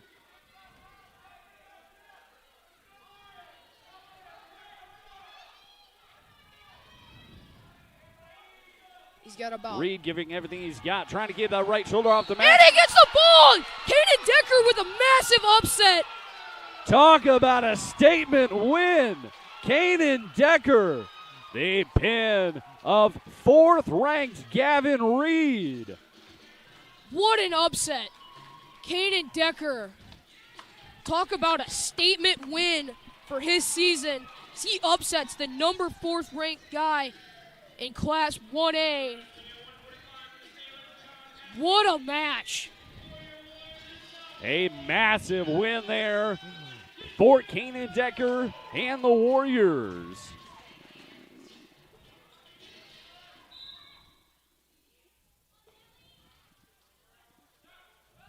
Tissue trying to work in some hand fighting. Had a bear hug there, but lets it go. So out on the mat now we have John Hackett of Columbus taking on Wapsie Valley's Dallas Tissue at 145 pounds. Tissue trying to work in a shot. Hackett trying to spin around.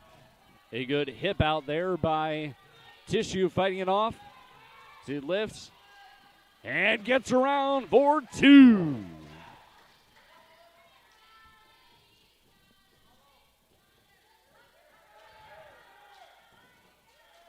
Hackett trying to break free. Tissue stays on tight. He's got that leg hooked in, so he'll keep position. Hackett almost broke free, but Tissue was able to stay just close enough, just keep the hands on. Oh, and Hackett with an interesting cradle there. See if Tissue can work off his back.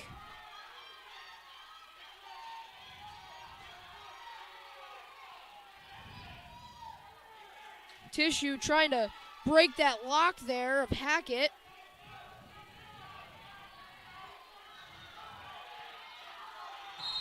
Tissue. Hackett with the fall.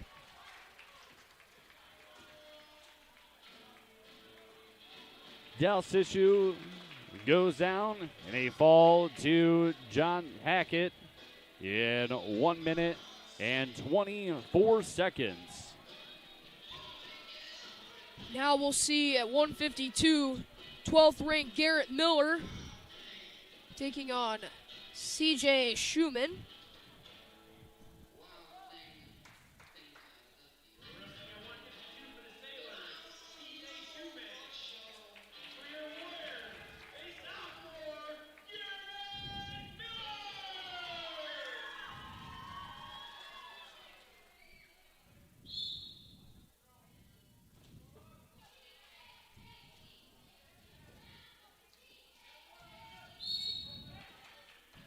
Schumann on the forward pressure there.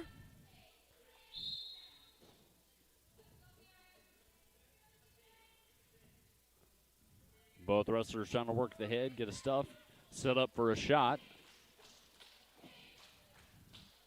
Garrett trying to go for that blast double, trying to get some level changes in there, try to look for an open shot. Got blood time, I believe.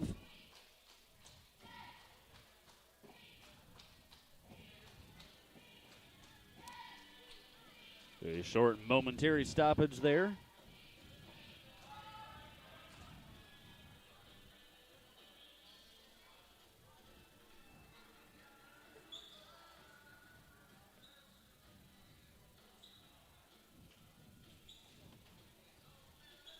I think as Schumann was trying to push Garrett off the mat, would have been a good opportunity to try to counter that momentum and try to look for a shot, because Schumann was applying a lot of forward pressure there.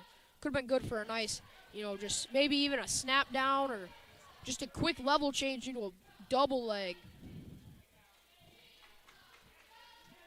for Miller. We get back to action. Again, Schumann just pushing him right off the mat.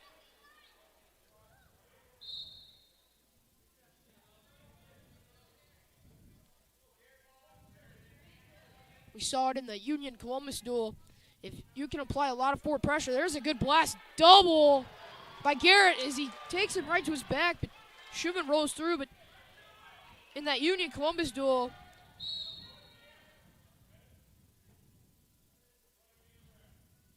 another blood time there for Schumann, but in that Union Columbus duel, it was applying forward pressure, throwing him by into a headlock, right around for a pin. We saw that very quick pin in the Union Columbus duel. But a great shot there by Miller. Gets him right up and right back down for the 2. We see there Miller with the lift and the big toss and takedown to get the 2 and the first score of the match.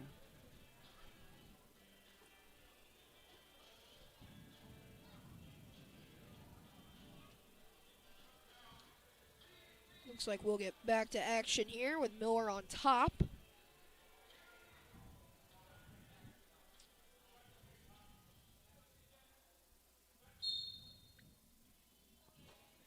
Miller with that chop of the arm there, working him right to his stomach.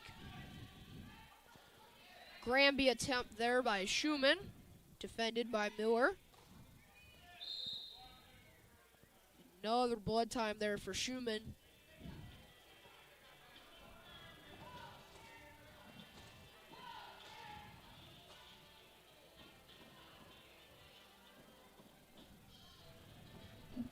This is the most blood times we've had in a match tonight, but just want to make sure mat's clean, the wrestlers are clean. So we can get back to wrestling here.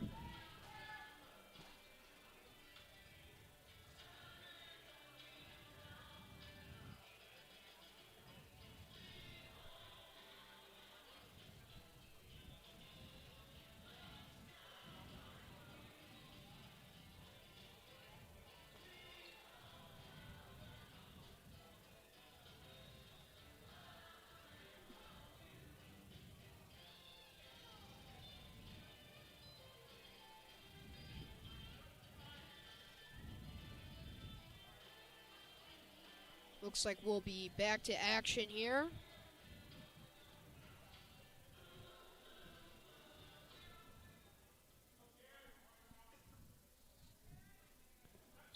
So back to action will go. 35 seconds left in this first period. Garrett Miller with the 2-0 lead over Columbus's C.J. Schumann at 152 pounds.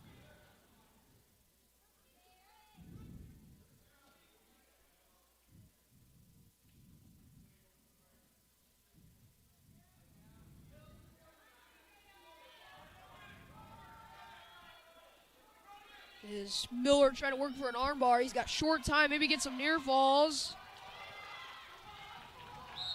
Are they going to give him the reversal? No reversal. No points awarded. Maybe a 1 for an escape. Looks like they want to talk about it. Columbus coach Denny Bolin talking to our official there. Give a shout out to all of the officials out there working matches tonight and every night. Without them, these matches, both duel, tournament, all over the place, aren't possible. So thank you to all of them. If you're interested, be sure to go to the IAHSAA.org, the Iowa High School Athletic Association website, to learn more about becoming an official yourself. Miller has the choice in the second. He defers. Schumann will take neutral. Miller again tries to go for that blast double again. Does it twice. Gets it the second time. Goes for a half Nelson right away, but nothing happening. See if Miller can get a mat return. Schumann tried to break the hands, and back to the mat they go as Miller spins him around. Miller with that blast double. First time defended nicely by Schumann. Second time it opened up, got in on the legs, and Miller was able to pick him up and bring him right back down.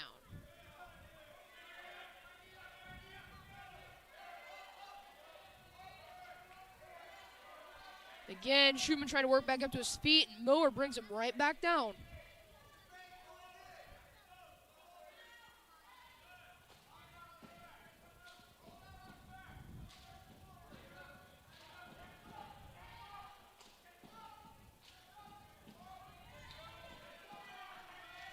Miller trying to work for that armbar, gets a half in. That is tight. And Miller with the fall over C.J. Schumann. Another fall for the Warriors, Garrett Miller.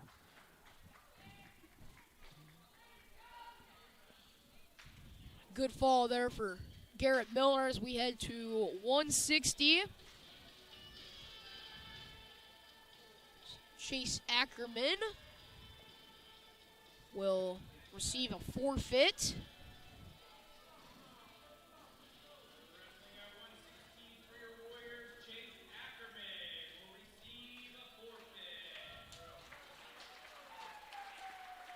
So Ackerman gets the forfeit win at 160 pounds. And we go to 170 for the Sailors. It's number 1 ranked back-to-back defending state champion Maximus Magana taking on Wapsie Valley's Drew Lansing. I'm excited to see what Drew could do against a very highly ranked, really good wrestler, Maximus Magana. It's definitely a tall task here for Lansing. It's a tall task. If he wants the upset here, what's he going to need to do, Zach? I think for Drew Lansing, we've seen Magana in that Union match. He likes to get in on offense. If Drew can make Maximus make mistakes and counter off those mistakes, that is the big thing for him. He needs to counter off of Maximus' missed opportunities and mistakes.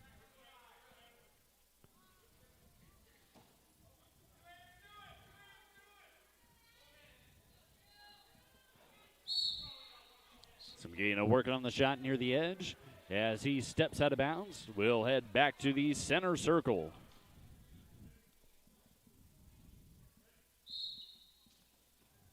Maximus right in on a shot. Drew gets caught in a cradle right away.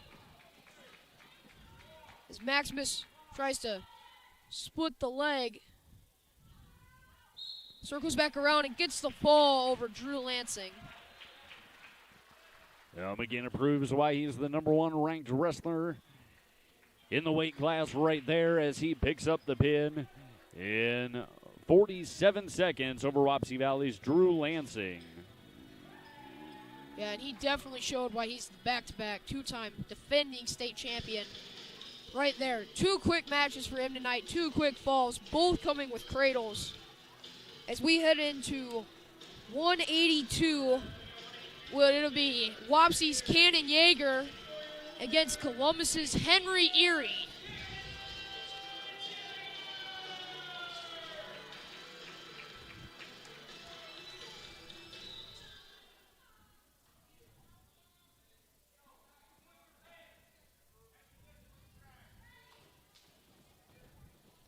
Cannon trying to work on that 2-on-1 on the arm there. Trying to work for that slide by single.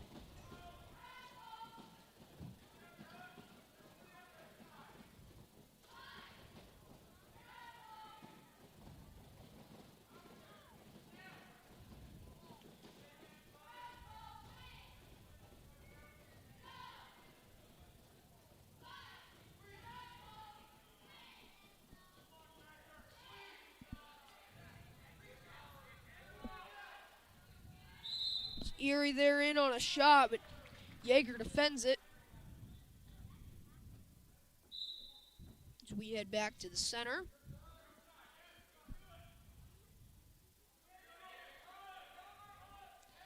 Yeager trying to look for that cradle. Yes, he does.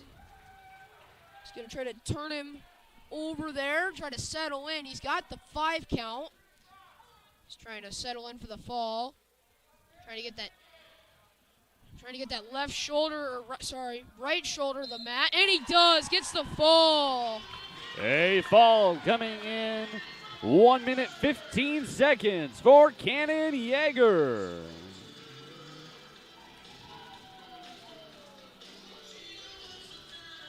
I think this is the big match for Jake Shore. He's taking on number 3 Carson Hartz of Columbus. For Jake, this is a big match for him. We saw Decker earlier in the night get an upset over Gavin Reed. See if Jake can do the same.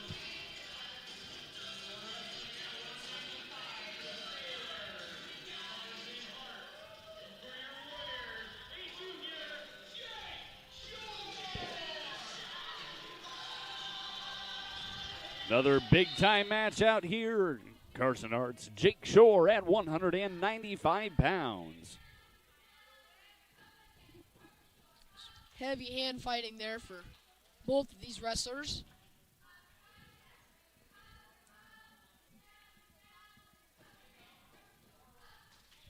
Again, wrist control, hand control, head control, or head positioning is always key here. Want to make sure you're in the better position than your opponent. That'll open up shot opportunities.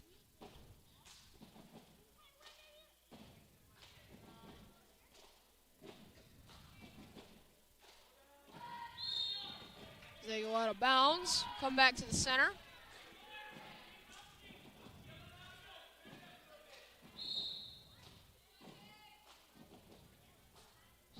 Jake Shore with some level changes. And Hartz throws him right to his back. Gets the 2, see if he's going to get the fall here. Jake trying to work off his back. Hartz has got a lot of time here. He's got about a minute. See if he can settle in. And he does. Gets the fall over Jake Shore to end the duel. In 1 minute and 5 seconds, it's a fall for Columbus Catholic's Caden Hartz. And the final duel score in this one. It's Wapsie Valley coming out victorious 59-24 on Columbus Catholic. Have a JV match or two to wrap it up here at the end.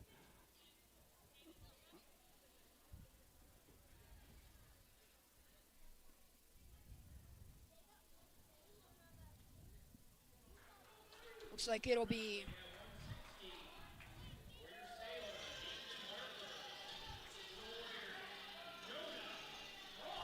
for Columbus, it'll be Ethan Harper. And for Wapsie Valley, it'll be Jonah Frost. As Jonah gets a quick takedown.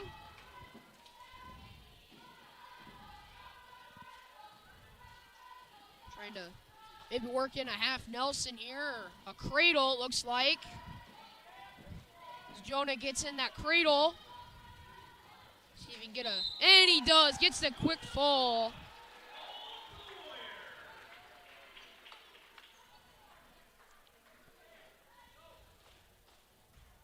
And that's going to do it for our duels here tonight. Wapsie Valley victorious in both, defeating Union 61-18 in the first duel of the night. Columbus Catholic came out on top over Union 57-24, and Wapsie Valley over Columbus Catholic 59-24 in our third duel of the night.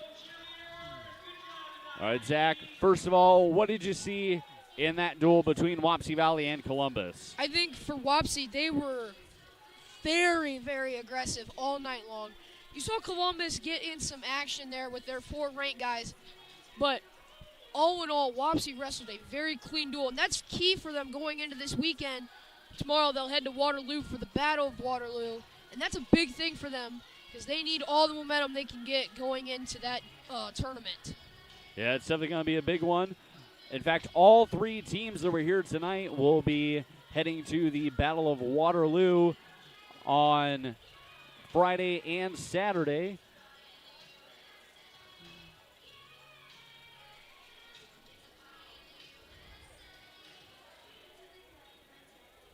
You see right there, bracket A for tomorrow's Battle of Waterloo Day 1. Columbus Catholic will be taking on Osage in their first duel, while Wapsie Valley will be taking on a familiar opponent in Nashua Plainfield in their first duel.